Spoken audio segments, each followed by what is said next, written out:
सीतापुर गांव में रहती थी एक चुड़ैल, लेकिन इस बात से गांव के लोग अनजान थे। जब तक पूरे गांव की एक एक औरत के गहने मेरे पास नहीं आ जाते, मैं इस गांव को छोड़कर नहीं जाऊंगी, चाहे इसके लिए मुझे लोगों को गायब भी क्यों ना करना पड़े। दूसरी तरफ गांव की औरतें बात कर रही थी। अरे सुन रही हो, ये देखो, मैंने कल ही नया हार बनवाया है सोने का, कैसा लग रहा है? बहुत ही अच्छा है ना। पहले तुम पहनो, फिर शादी में अपनी होने वाली बहू को दे देना। और क्या, सोने चांदी का यही तो फायदा है, जितना पुराना उतना महंगा। लेकिन एक एक पैसा बचाकर ये लेना सच में बहुत मुश्किल हो रहा था मेरे लिए। तभी वहां पहली का पति आ जाता है। गांव में एक औरत के घर के सोने के सारे गहने चोरी हो गए। लोग बातें बना रहे कि गांव में कोई चोर घुस आया है जो घर की कोई चीज को हाथ नहीं लगाता, पर सिर्फ सोने के गहनों को ही चुराता है। अब तुम ना अपने ये गहने संभाल कर रखना। हे भगवान, ये क्या बोल रहे हैं? ये तो वही बात हो गई कि गांव बसा नहीं और लुटेरे पहले आ गए। दूसरी तरफ गांव के ही एक घर में रंजना रहती थी। उसके पति का गांव में चाउमीन का ठेला था। एक दिन उसके घर में एक औरत आती है। अरे रंजना, तो गांव में नहीं है तो सोचा तुम्हें बता दूं। गांव में बात चल रही है कि गांव में एक चोर घुस आया है जो घरों के सोने के गहने चुरा लेता है। अरे मैं तो सिर्फ ये कान की छोटी सी बाली ही सोने की पहनती हूँ, बाकी गहने तो मैंने गांव के बैंक में लाकर रखे हैं। ये क्या होता है? ना बाबा ना, हमारे गांव की औरतें तो गहने अपने पास ही रखती है। जब कहीं जाना हो तो बस अलमारी से गहने निकालो और पहन लो। दूसरी तरफ एक औरत हाथ में टोटके वाली छोटी सी गुड़िया लेकर घर में चली आती है। अरे कोई है? घर की औरत है क्या? क्या है ये गुड़िया? ये कोई ऐसी वैसी गुड़िया नहीं है, ये जादुई गुड़िया है। इसको घर की अलमारी में रखना। अगर तुम्हारे घर पर किसी की बुरी नजर होगी तो रात भर में ये पतली सी गुड़िया मोटी हो जाएगी। मैं कल आकर ये गुड़िया ले जाऊंगी और तुम्हारे घर की सारी बुरी नजर छूट जाएगी, समझी?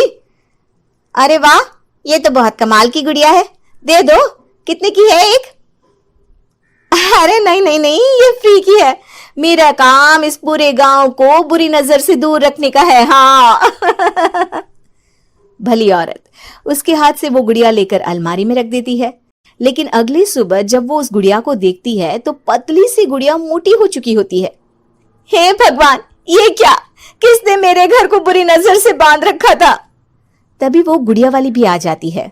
मैंने कहा था ना, घर पर बहुत ज्यादा बुरी नजर है। लाओ, ये गुड़िया मुझे दे दो।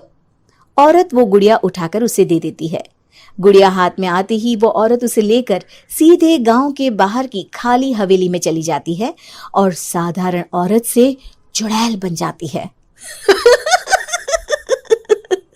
अरे पगली, गांव वाली इस गुड़िया के पेट में तेरे घर के सारे गहने हैं। इतना बोलकर वो गुड़िया को फाड़ देती है और सारे गहने निकाल लेती है। वहीं दूसरी तरफ, हे भगवान, मेरे घर के सारे गहने चोरी हो गए। उस औरत के घर के आसपास लोगों का जमावड़ा हो जाता है और लोग बातें करने लगते हैं। लो जी, ये भी घर गया। पता नहीं कौन चोर है जो इतनी होशियारी से गहने चुरा लेता है।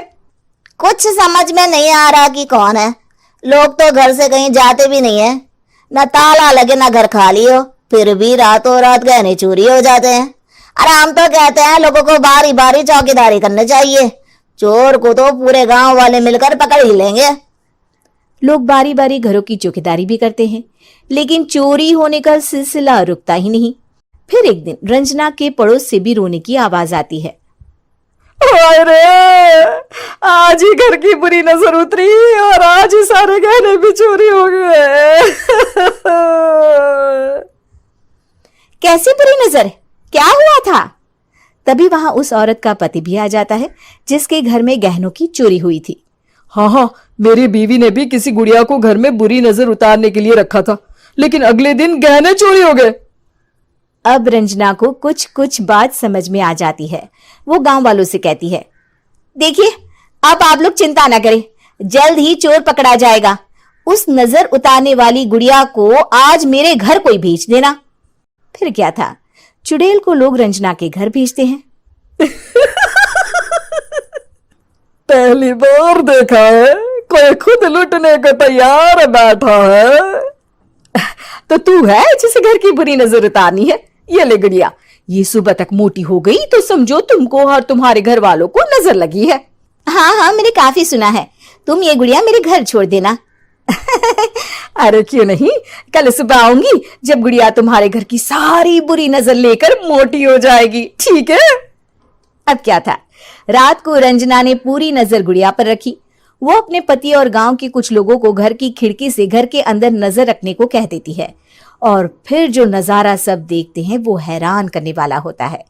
गुड़िया धीरे से अलमारी खोलकर बाहर आती है। अलमारी के सारे गहने लेकर घर में जहां जहां गहने होते हैं वो लेकर अपने मुंह से खा जाती है। वो जितने गहने खाती उतनी ही मोटी हो जाती और फिर अलमारी में बंद हो जाती है। गांव वाले डर के मारे वहीं बेहोश हो जाते हैं। लेकिन सुबह जब वो औरत गुड़िया लेने आती है, रंजना उसका सामना करती है। ये देखो गुड़िया कितनी मोटी हो गई है, लगता है मेरे घर में बहुत लोगों की नजर लगी है। लाला ये गुड़िया मुझे दे दे, अरे बहुत कीमती गुड़िया है ये। तेरे घर की सारी बुरी नजर मैं गांव के बाहर वाली हवेली में फेंक आती हूँ। शाम को फिर लोगों के घर इसे लेकर जाना है ना, इसमें तो मेरी जान बसती है, जान। रंजना गुड़िया को चुड़ैल की तरफ बढ़ा देती है, लेकिन फिर वापस ले लेती है और गुड़िया के हाथ मोड़ देती है। जैसे ही गुड़िया के हाथ मोड़ती है, चुड़ैल का हाथ भी मुड़ जाता है। अच्छा, तो ये वो गुड़िया है जिसमें तुम्हारी जान बसती है। अब सुन चुड़ैल, तेरी सारी हकीकत सबके सामने आ गई है। या तो गांव वालों के गहने लौटा दे, नहीं तो मैं इस गुड़िया की गर्दन मोड़ दूंगी। चुड़ैल डर जाती है। अरे नहीं नहीं, मेरी गुड़िया दे दो, मैं सबके गहने वापस कर दूंगी। ठीक है, अब भी जा और सबके सारे गहने वापस कर। चल निकल यहां से। चुड़ैल सबके गहने लौटाकर रंजना के पास आती है। ला दे मेरी गुड़िया रंजना, इसके अंदर के गहने निकाल ले, लेकिन गुड़िया वापस दे दे। लेकिन रंजना जानती थी कि जैसे ही गुड़िया चुड़ैल को देगी उसकी शक्ति वापस आ जाएगी। चुड़ैल, तू तो चुड़ैल ही रहेगी, ये मैं जानती हूँ। अरे नहीं नहीं नहीं, मैं गांव छोड़कर चली जाऊंगी, किसी को परेशान नहीं करूंगी, वादा करती हूँ मैं। लेकिन रंजना उसकी एक बात नहीं सुनती और गुड़िया का सर उसके शरीर से अलग कर देती है। चुड़ैल सर अलग होते ही गायब हो जाती है। गांव वाले रंजना के साहस और बुद्धि की खूब प्रशंसा करते हैं।